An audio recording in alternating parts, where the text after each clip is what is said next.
Okay, good morning artists. Welcome to Art Adventures. My name is Mr. Andy and I'm the Studio Programs Manager here at Joslyn Art Museum, which means I get to make art with people like you that come and visit our museum.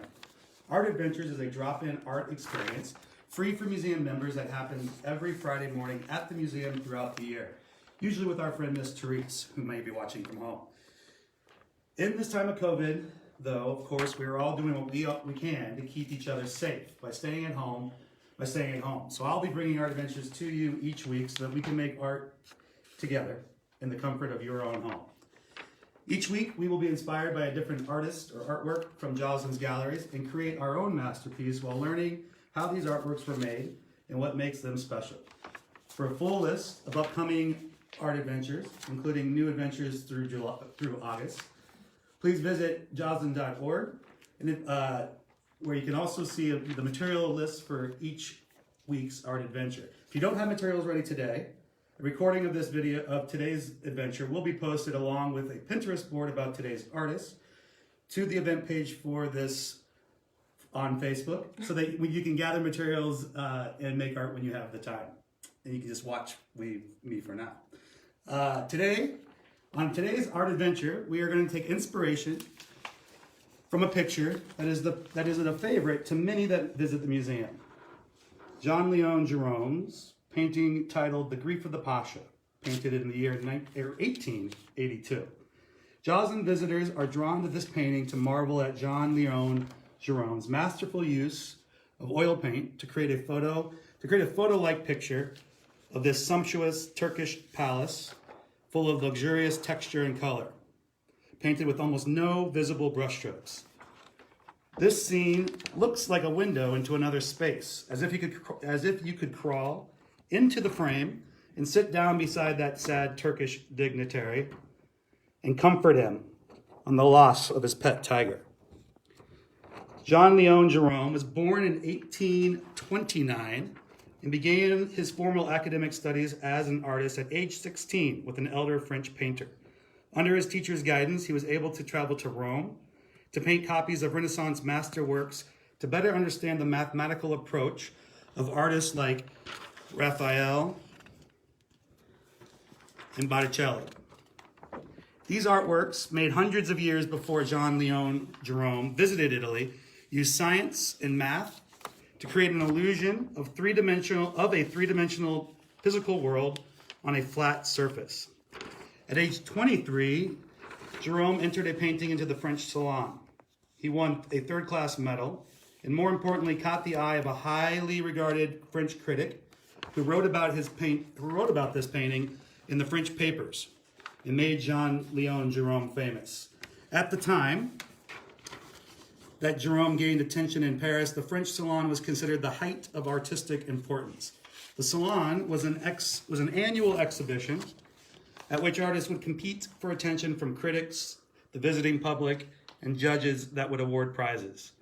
Throughout most of the 19th century, the annual exhibition in Paris was controlled by the Académie des Beaux-Arts, the leading art academy in the Western world. Throughout the 19th century, this academy, this school where people learned to become artists, decided what was good and bad art, what all artists must learn to become an artist, and the Academy even decided what subjects were important enough to be considered art. Jean-Leon Gerome's training as an artist followed these strict rules at the Academy. Like most artists through Europe and America at the time, he was expected to complete an expensive and formal training to be considered an artist.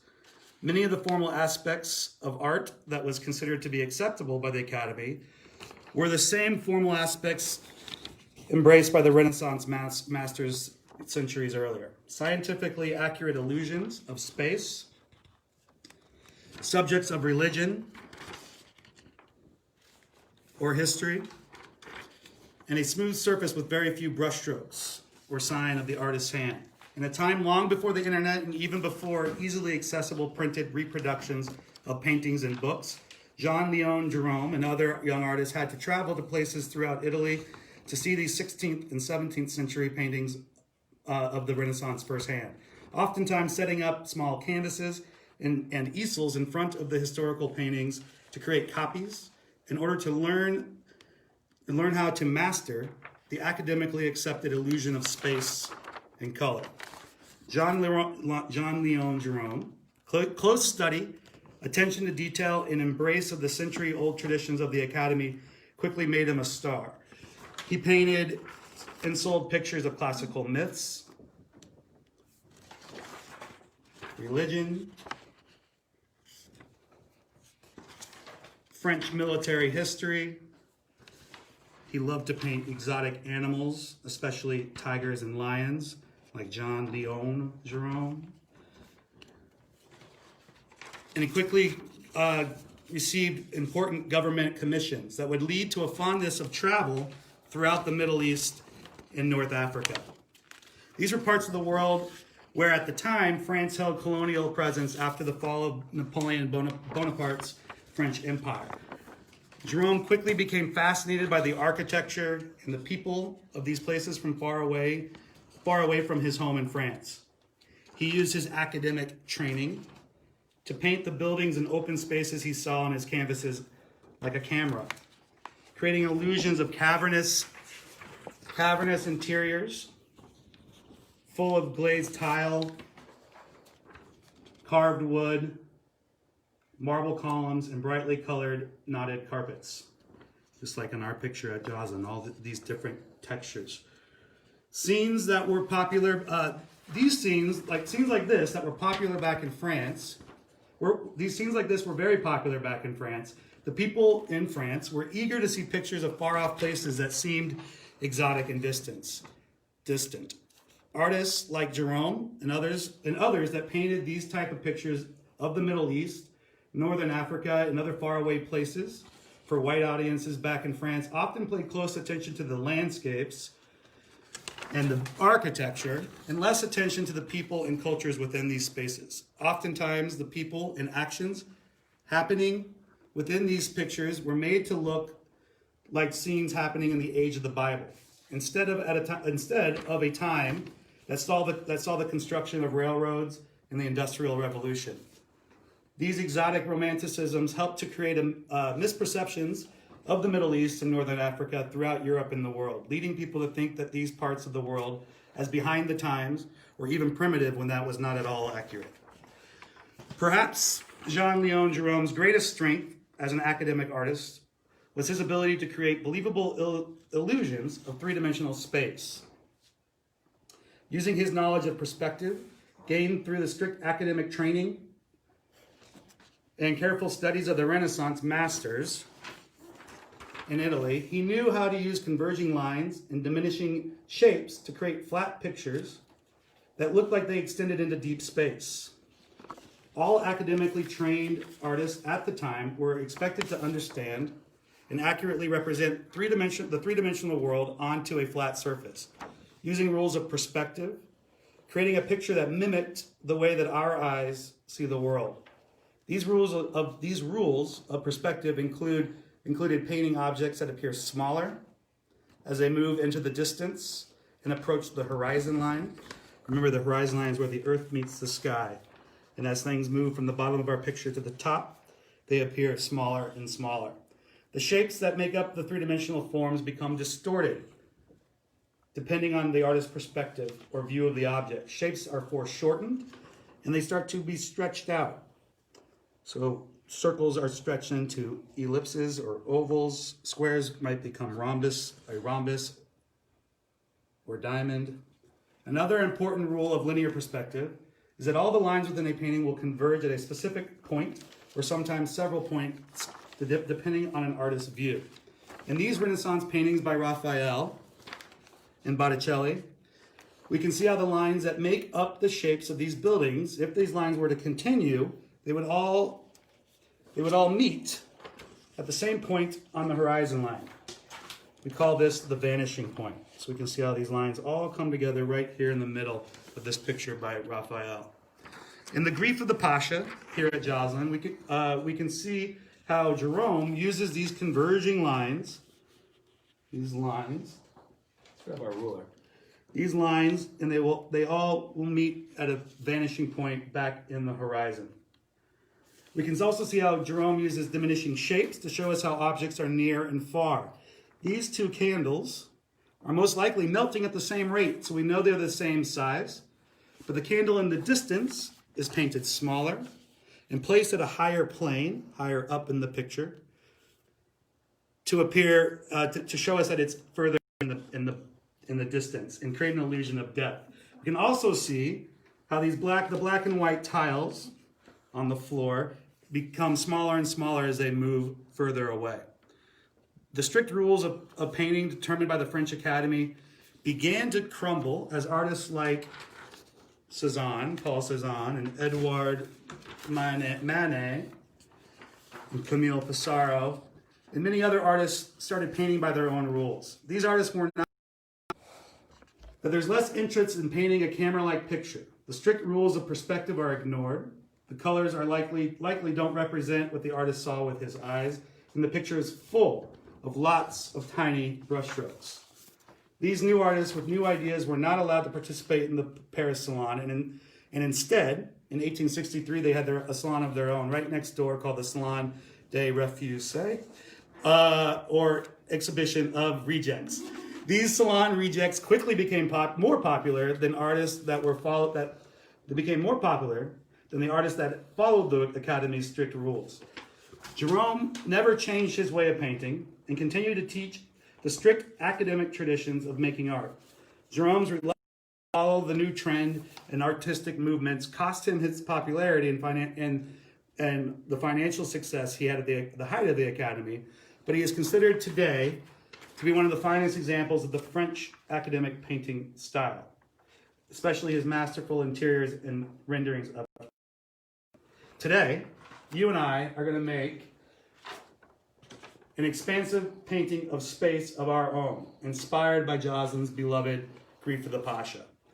We will use our black crayon and a ruler to sketch lines of perspective that lead to a single vanishing point and construct a framework for a palace interior, so we can lay down a carpet for a special pet of your choice to sit on. So before we begin, let's take a look. We will need a black crayon to make sketches, shapes, and lines. We will need a ruler. Will be a special tool that will help us to create our illusions of space. And you might choose to use some watercolor paints, but you could also use color pencils, crayons, markers, or anything else to add color. Those are the items that we need today. So set up your studio space. I'm going to prepare my materials in easel so we can make our painting together. This week is our ruler, and sometimes a ruler we think is a tool we use in math class.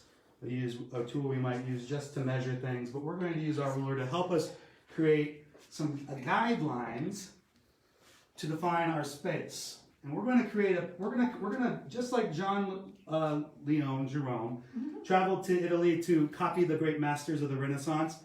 I'm going to look here so that I can learn from our painting of the Grief of the Pasha.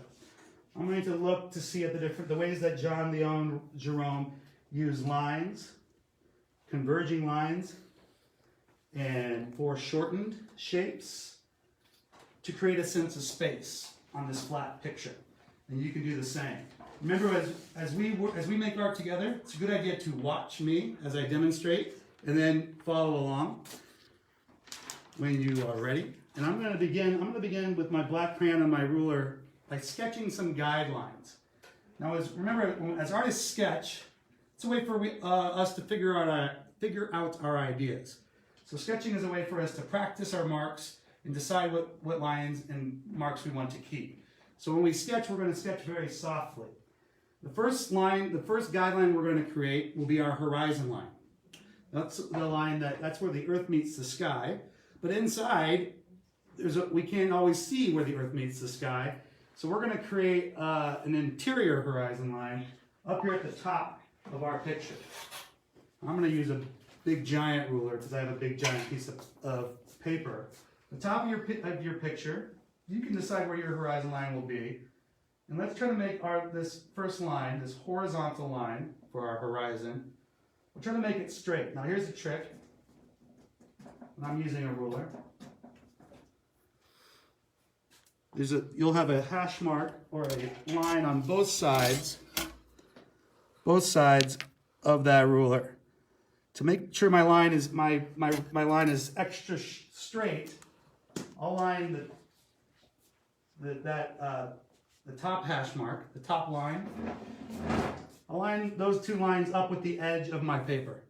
That'll help me make a straight line. And we're going to draw a line all the way from the left side to the right that we're sketching. So draw your line very soft, like a feather. Take your crayon and draw very softly all the way from the left to the right. Very soft. I'm going to make that line again, but I'm going to make that line with a pink crayon so that you can more clearly see it. So you draw yours with a very soft mark. A sketch, and we'll come back in and all the lines that we want to keep, we'll make extra black before we begin to add color. I'm going to make my horizon line pink. Miss Miranda, can we see that in the camera there, that pink line? Mm-hmm. Okay. Yep. Next, let's create some guide. We're going to create a one-point perspective. So we're going to decide where our vanishing point will be. That's the vanishing point, remember, is where all the lines in our picture will converge. All these lines are going to, down here in the bottom, below our horizon line, are going to meet back here on our vanishing point. So let's choose a spot similar to Jerome's picture for the Pasha. We're going to choose a vanishing point that's over here on the right side. We can see how all these lines start to go back diagonally towards a vanishing point on the right side. So let's you can sketch a big polka dot right there on the horizon line. You can decide where your vanishing point is, just to make a mark. And I'm going to make mine in green so you can see it, but yours will be very soft. The soft mark with your black crayon, soft sketching. Then we're going to create some guidelines. Now these are guidelines that we won't see when we're finished. You won't be able to erase your crayon marks, but when we add our color and paint, the guidelines will disappear because we're only sketching. So you're going to sketch with a soft mark, and we're going to create 1, 2, 3, 4, 5 guidelines. Watch me, and then you can make yours. I'm going to take my ruler, I'm going to line that ruler up with my vanishing point. We're going to have, see how my ruler is making a diagonal, it's coming off the page from a diagonal. I'm going to hold my ruler in place with one hand, carefully, kind of push down on their ruler to make sure it doesn't move around. Grab your pencil and you'll draw softly, sketch a line that comes all the way off to the left side. So mine is greenish yellow, yellow-green. Can you see that, Miss Miranda? Okay. That's one. We need 5 of those. So we're gonna keep going. And you can and then each of these are gonna move around like a clock from the left side over here to the right. But each one's gonna start on our vanishing point. Hold your ruler down firmly so it doesn't shimmy and move around on you. You're sketching softly to make your guidelines. And then keep it cooking. Just keep going all the way so you have 5 of those. Need a shorter ruler now.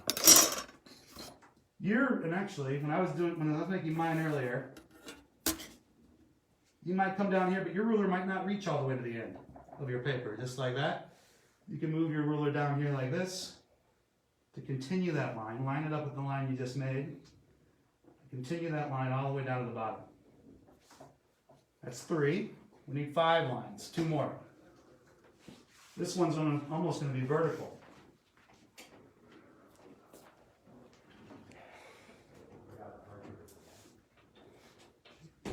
Just like that.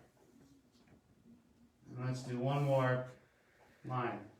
This is, if you ever out for a walk, and you look off, if you're out, especially if you're out on like a country road, you look down the road, it looks like the sides of those roads will come together and meet, or train tracks. This is our classic one-point perspective. We'll use these lines to help us decide where to put the objects of our room. Now let's take a look. We have some good guidelines here. I think we're almost ready to start to create the interior of our palace. We're going to look at all the things that we see in Jerome's palace for inspiration. When I look at this picture from our galleries, and when you come and visit, you can see this picture for yourself. And we can see this picture. It's not much bigger than the one I'm holding in my hand. This reproduction in my hand. But it appears like this big space because of our converging lines and the way that the details and the ornaments within this room get smaller and smaller as they get closer to that horizon line. If you look extra close, there's even a fountain, just like the fountain here at Joslyn Art Museum within our palace. So grab your ruler again. Grab your ruler, please. And we're going to begin. We're going to create our wall. This wall being held up with columns, a series of marble columns. And we're going to create this wall. We're going to begin this wall by creating a guideline. We're going to draw a simple shape. We're going to create a big rectangle up here. Now watch me. And then you can, when you're ready, you can make your rectangle shape.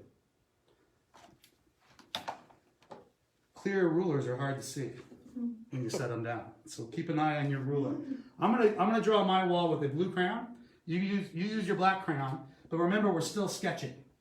We'll wait to make our lines extra black until we're all finished, because we'll only make the lines we want to keep super black, and all those super black lines will pop out and be seen. And any lines you choose to ignore, they'll just disappear. Grab your ruler. We're going to make some more we're going to begin by making heroic lines. Horizontal lines. Horizontal lines. And we want our wall, just like these columns here, the bottom of the columns come down below our horizon line. But Jerome's horizon line is way back here someplace, up here. But we're going to create a sense of space by making a wall that comes down below our horizon line. So you can pick a spot. It's up to you where your columns begin, where they touch the floor. That's where these columns are going to start, down here where they touch the tile floor. And just like I did before, I'm going to line up. I'm going to pick a number, like the number 11. And I'm going to line up my straight line with the edge of my paper. That'll help me create a very straight horizontal line. Hold your ruler in place, and you can decide how far you want your columns to come over to the left. Draw a line horizontally just like that. Mine's blue, but yours is going to be a very soft black because you're sketching at home still. Then we're going to create a vertical line. Make a vertical line. So I'm going to come over here, line up my number. This time I'm going to choose the number 3 perhaps. I'm going to make this vertical line go all the way up to the top and touch the top of my paper. So I have a big rectangle. Now let's divide that big rectangle into two smaller rectangles. I want to have a long skinny rectangle at the top. That's going to be this decorative, this carved and tiled wall and arches. And I'm going to maybe pick a spot. I'm going to choose a spot above my horizon line, and maybe on the 1 mark, hold it straight, and we're going to make this one go horizontal, left to right. See my blue boxes? Sketching those blue boxes. This top part, this is going to be we're going to create some arches now. You can decide what kind of shape your arches are going to be. I'm going to draw 1, maybe I have room for 2, maybe I even have room for another half of 1. You can sketch in your arches, just like that. You dig? Now, the arch, that's this space up here. You see how that comes up to a point? That's that arch. And the columns are holding up those arches, that decorative top part of the wall. So those columns come down right between each of each shape of each arch. Watch me. We're going to draw some columns. Still sketching at home. I'm going to create some more vertical lines. And I'm going to I think I have room for about 2 columns between each arch. That makes sense? Just like that. So I'm going to fill these in so you can see my columns more clearly. You don't need to fill yours in yet. I want to make sure that you can see that column. There's 1 column, 2 columns.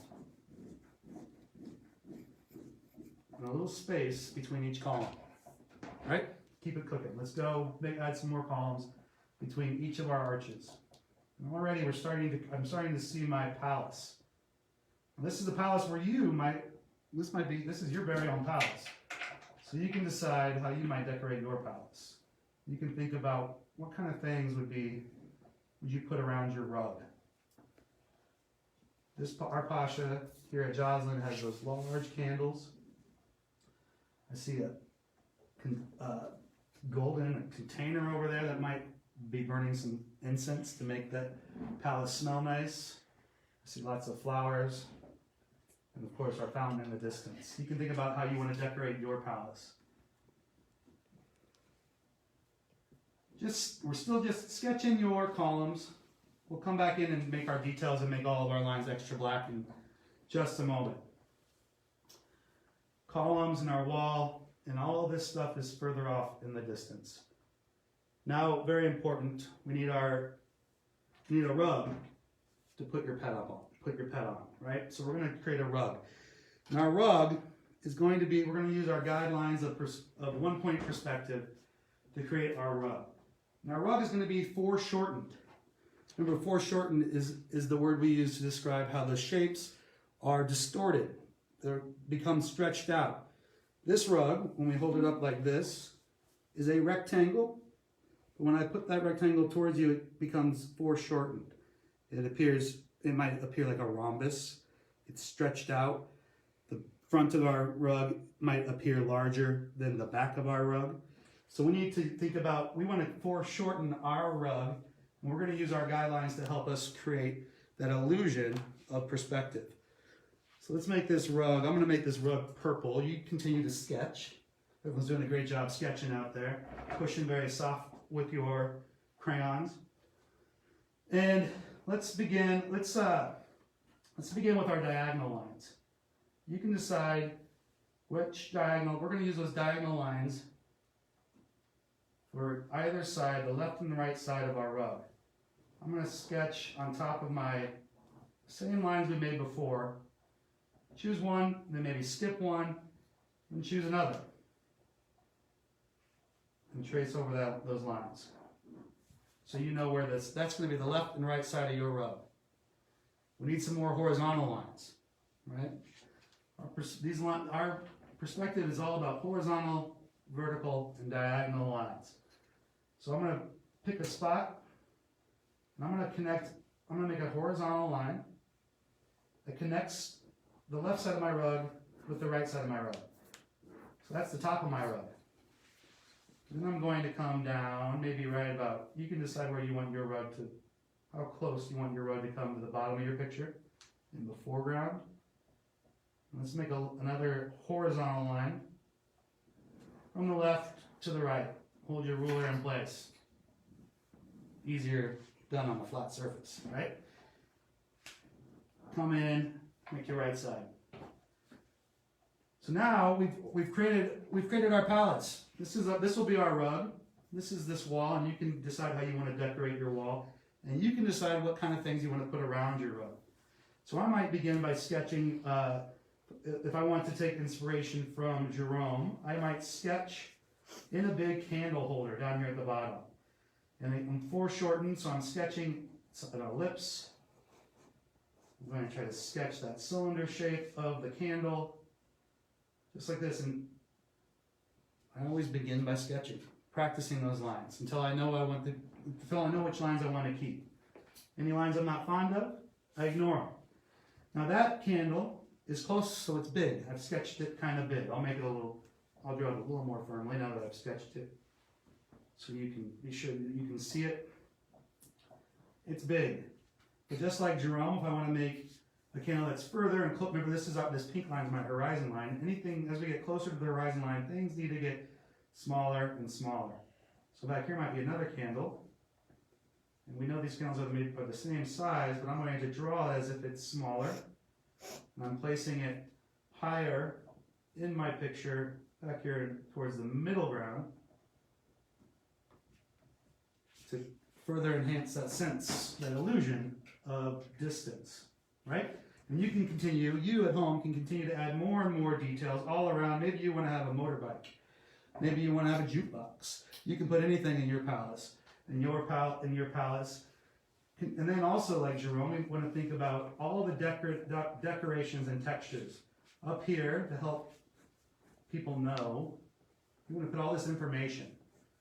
This is all information in Jerome, in the time before cameras were everywhere. He was painting almost like a camera, painting all of these details so that people back home could see what this palace looked like. So you want to describe all of these details, the textures, the materials, the carved material, the tile, the maybe colorful tile material. Your columns might be, you might even come back and make your columns decorative. Columns are often have textures or decorative tops and bottoms. You can come in and add in all these details. I'll let you continue to add details and share those details with us when you share your photos. Before we finish drawing together and begin to prepare to add some color using our paints. I'm adding some tassels here. That's another detail I wanted to add, some tassels. Make that rug look even more rug-like. You probably maybe want to add maybe even some pattern. Draw some patterns with repeating shapes or lines. But most importantly on your rug is your pet, right?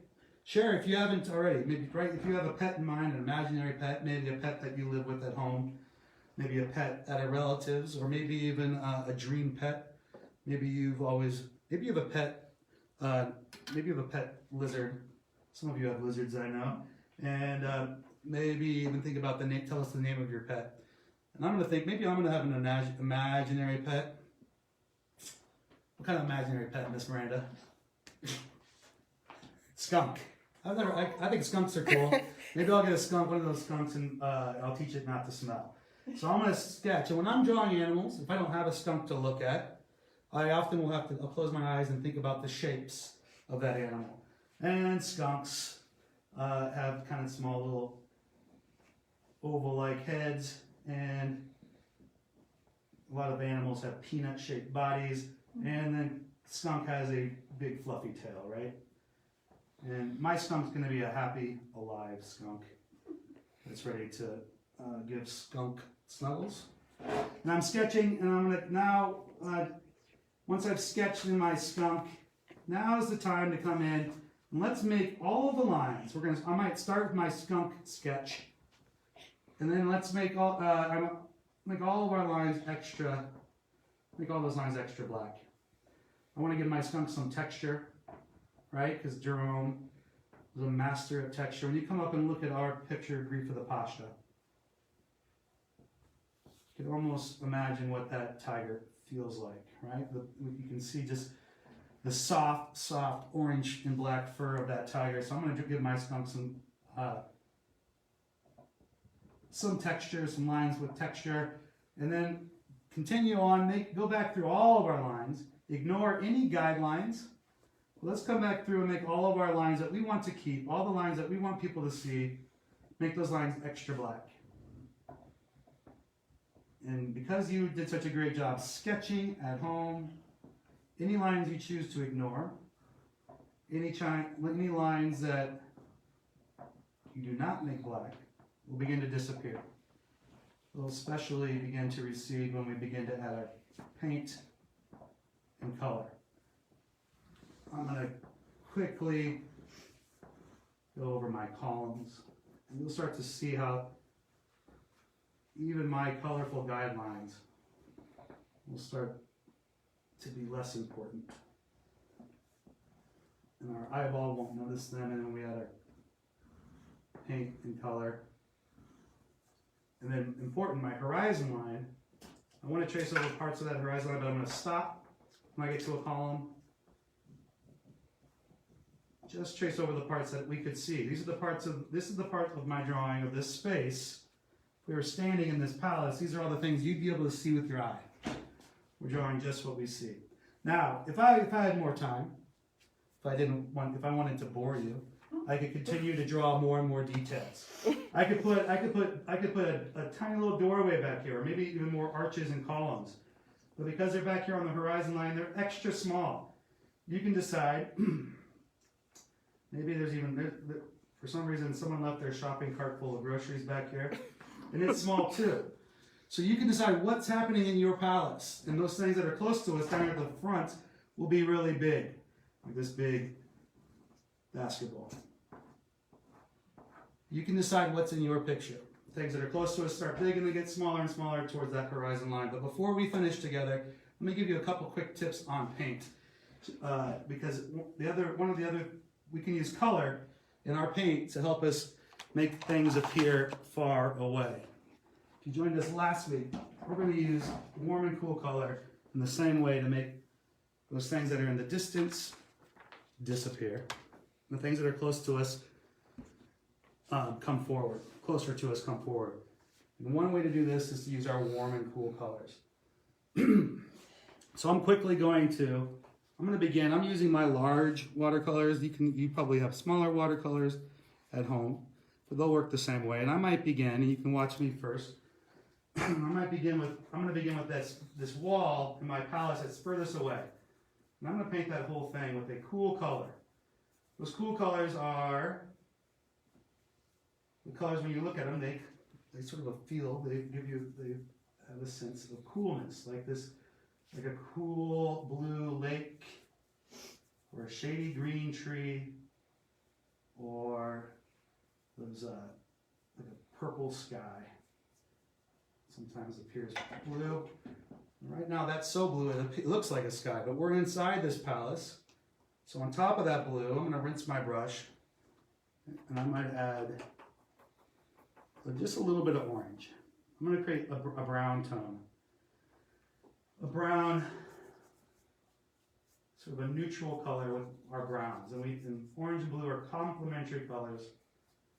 So when they mix together, they make that neutral. They're opposite colors. When they mix together, they make a neutral. And because I've used more blue and less orange, this is a cool neutral. And now, hopefully, these columns and everything in front of it start to appear even closer than before. Push that wall to the very back. Let's make this wall and these columns come forward even more still.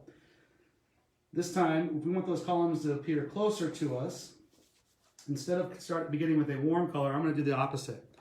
Let's begin with instead of beginning with a cool color, I'm going to do the opposite. I'm going to begin with a warm color.